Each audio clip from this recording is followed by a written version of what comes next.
Shalom, selamat pagi Bapak Ibu Saudara-saudara dan anak-anak sekalian. Bahwa hanya oleh kasih Tuhanlah kita boleh menjalani hidup ini. Dan karena itu, mari kita terus bersyukur hanya kepadanya saja. Mari mempersiapkan diri kita masing-masing. Kita akan beribadah kepada Tuhan di pagi hari ini, memulai seluruh kegiatan kita sepanjang hari ini. Roma pasal 5 ayat 6-11, bagian firman Tuhan yang akan kita baca dan akan kita renungkan di pagi hari ini. Mari kita berdoa. Dengan ungkapan syukur kami menghadap hadirat-Mu ya Tuhan, bahwa hanya dengan kasih-Mu lah, hanya dengan kuasa-Mu lah, kami boleh menjalani kehidupan ini. Di pagi hari ini ya Tuhan, kami akan membaca firman-Mu, kami akan merenungkan firman-Mu, menandai seluruh hidup kami yang Tuhan perkenankan bagi kami. Kiranya dengan kuasa Roh Kudus, kami boleh memahami dan melakukan seturut kehendak Tuhan. Ampunilah kami ya Tuhan, layakkanlah kami senantiasa. Kami sambut firman-Mu ini, hanya di dalam nama Yesus Kristus, Tuhan dan Juru Selamat kami. Amin. Firman Tuhan dari Roma pasal 5, ayat 6 sampai dengan ayat 11, berbunyi demikian. Karena waktu kita masih lemah, Kristus telah mati untuk kita, orang-orang durhaka, pada waktu yang ditentukan oleh Allah. Sebab tidak mudah seorang mau mati untuk orang yang benar, tetapi mungkin untuk orang yang baik ada orang yang berani mati. Akan tetapi Allah menunjukkan kasih-Nya kepada kita, oleh karena Kristus telah mati untuk kita, ketika kita masih berdosa. Lebih-lebih karena kita sekarang telah dibenarkan oleh darah-Nya, kita pasti akan diselamatkan dari murka Allah. Sebab, jikalau kita ketika masih seteru diperdamaikan dengan Allah oleh kematian anak-Nya, lebih-lebih kita yang sekarang telah diperdamaikan pasti akan diselamatkan oleh hidup-Nya. Dan bukan hanya itu saja, kita malah bermegah dalam Allah oleh Yesus Kristus Tuhan kita, sebab oleh Dia kita telah menerima pendamaian itu. Amin firman Tuhan. Tema renungan kita di pagi hari ini, diselamatkan oleh hidup-Nya. Saya ulangi, diselamatkan oleh hidup-Nya. Keselamatan yang dalam bahasa asli, bahasa Yunani soteria, berarti pembebasan. Jika kita merujuk dalam perjanjian lama, Allah telah menyatakan diri sebagai yang menyelamatkan umat-Nya. Dapat kita bandingkan dengan Mazmur pasal 27 ayat 1. Sedangkan dalam perjanjian baru, keselamatan digambarkan sebagai jalan yang memampukan kehidupan kepada persekutuan yang abadi dengan Allah di surga. Kita bisa bandingkan dengan Matius pasal 7 ayat 14. Bahwa satu-satunya jalan keselamatan adalah Kristus. Keselamatan yang disediakan bagi semua orang yang berdasarkan anugerah dari Allah saja. Berdasarkan anugerah dari Allah di dalam Yesus Kristus Tuhan kita, melalui kematian-Nya, kebangkitan-Nya, dan syafaat-Nya yang terus-menerus dinaikkan bagi semua orang yang percaya. Ibrani pasal 7 ayat 25. Berbicara tentang keselamatan, setiap orang pasti mengharapkan keselamatan.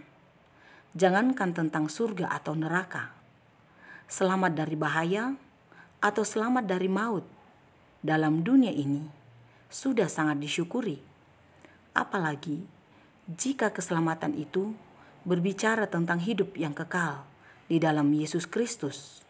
Misalnya, selamat dari bahaya ketika ada orang yang berniat jahat, apakah hendak membunuh atau mencelakai. Namun oleh karena pertolongan seseorang, maka kita bebas dan terselamatkan.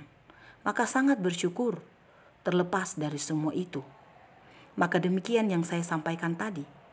Apalagi jika itu berbicara tentang keselamatan yang kekal di dalam Yesus Kristus, betapa sangat disyukuri.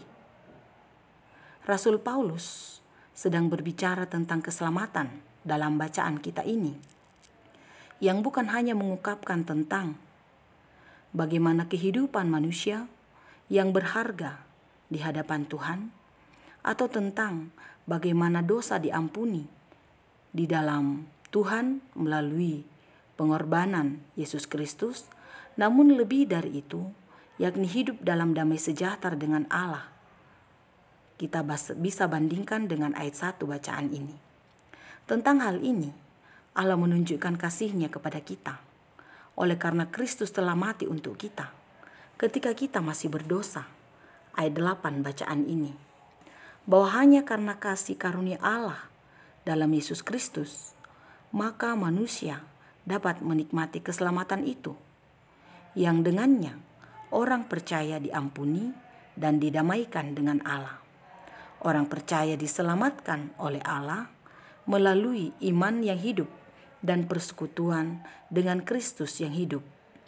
Jikalau Allah sungguh mengasihi manusia, maka sepatutnya lah manusia pun dalam hal ini, orang-orang percaya, juga menyatakan kasih pada Allah dan sesama, dengan hidup terus beriman, dengan hidup dalam kesetiaan kepadanya. Sebab keselamatan dalam Yesus Kristus bukan hanya menjaminkan hidup kita kini dan di sini, namun dari murka yang akan datang. Bisa dibandingkan dengan Wahyu pasal 2 ayat 7, bahwa dengan hidup Kristus, bahwa dengan pengorbanan Kristus, semua orang memperoleh keselamatan. Namun walau tidak semua orang dapat menerima keselamatan itu karena kurang percaya, karena tidak menaruh harapan kepadanya. Jikalau semua orang menerimanya dan memperoleh keselamatan di dalamnya, harus sungguh dipahami bahwa hanya dengan pengorbanannya lah semua itu dapat diperoleh. Dan dengan demikian, keselamatan di dalam Kristus membuat kita bermegah, membuat kita dimampukan untuk menerima pendamaian itu.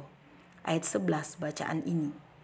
Maka sangat penting untuk memahami bahwa dengan hidup di dalam Kristus yang telah dinyatakan bagi semua orang, maka mestinya hidup dijalani dalam hormat, syukur, dan ketekunan iman hanya kepadanya saja. Tak ada jalan lain untuk mensyukuri kasih dan pengorbanannya, hanya dengan keselamatan dan hanya dengan kemampuan dalam ketekunan iman kepadanya saja.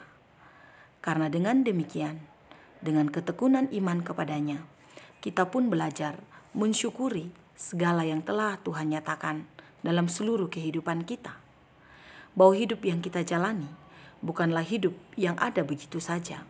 Bukanlah hidup yang ada secara otomatis. Hidup yang kita jalani dengan kuasa dan kasih-Nya. Bahwa keselamatan yang dijalani dan diterima karena pengorbanan Yesus Kristus. Maka dengan demikian, rasa syukur sangat penting dinampakkan dalam seluruh kehidupan ini. Tidak menyia-nyiakan setiap waktu dan kesempatan, tetapi sungguh dalam iman kepadanya, melakukan segala yang Dia kenan. Belajar berkorban. Dalam hal ini, mengorbankan waktu, tenaga, kemampuan, posisi, jabatan, dan apapun yang kita miliki untuk kemuliaan Tuhan saja. Sekali lagi, untuk kemuliaan Tuhan saja, bukan untuk kemuliaan saya atau kemuliaan kita, tetapi untuk kemuliaannya saja. Betapa pengorbanannya menjaminkan seluruh kehidupan kita. Betapa kita telah diselamatkan oleh hidupnya. Ia telah bangkit naik ke surga, keselamatan menjadi bagian dari seluruh hidup orang yang percaya kepadanya. Mari memberi waktu, mari memberikan seluruh yang kita miliki hanya untuk kemuliaan baginya saja. Soli Deo Gloria. Amin. Mari kita berdoa. Bapa di surga, kasih setiamu menaungi hidup kami. Maka demikianlah ya Tuhan, kami bersyukur atasnya. Sekiranya hidup kami senantiasa dipeliharakan oleh Tuhan, dan hidup kami senantiasa dalam kuasa dan kasih-Mu. Kami berserah kepadamu saja ya Tuhan, karena dengan iman kami percaya Kami tidak memiliki apapun dalam dunia ini untuk diandalkan, untuk dibanggakan, selain bermegah di dalam Yesus Kristus Tuhan kami. Kiranya iman yang telah dianugerahkan dalam Yesus Kristus terus boleh kami pelihara dan boleh bertumbuh dan makin bertumbuh dan berbuah untuk kemuliaan nama-Mu. Kami membawa segenap kehidupan kami kepadamu ya Tuhan, untuk semua mimpi, harapan, dan cita-cita kami. Kiranya di dalam Tuhan, semua itu boleh kami dapatkan, dan kiranya yang terbaik dari-Mu senantiasa boleh kami alami, dan kami bersyukur atasnya. Peliharakanlah kami ya Tuhan menjalani hidup ini, mampukanlah kami. Roh Kudus-Mu kiranya menyertai kami dan menaungi kami. Dalam seluruh kapasitas kami berserah kepadamu. Mohon pimpinan-Mu Tuhan. Kiranya hidup ini boleh kami jalani seturut dengan kehendak-Mu, selalu belajar untuk berserah dan bersyukur kepada Tuhan. Kami berdoa kepadamu ya Tuhan dan bersyukur bahwa PRG dan PRPG, pertemuan perempuan gereja, pertemuan pemuda gereja, boleh terlaksana dengan baik di Makale. Selanjutnya sidang raya PGI, kami doakan kepadamu, kiranya boleh berlangsung dengan baik. Berkati semua panitia, berkati semua peserta, berkatilah kami semua, kiranya apapun yang kami lakukan semata-mata untuk kemuliaan-Mu saja. Kami berdoa untuk pilkada serentak yang akan dilaksanakan ke depan, kedamaian-Mu kiranya dianugerahkan. Kami berdoa untuk bangsa dan negara kami ya Tuhan. Kami berdoa untuk semua pemimpin dan pemerintah kami. Kasih karunia-Mu kiranya dinyatakan, boleh terus memimpin kami ke jalan yang Tuhan kenan. Ampunilah kami ya Tuhan, layakkan kami untuk menghampiri-Mu dalam seluruh keberadaan kami.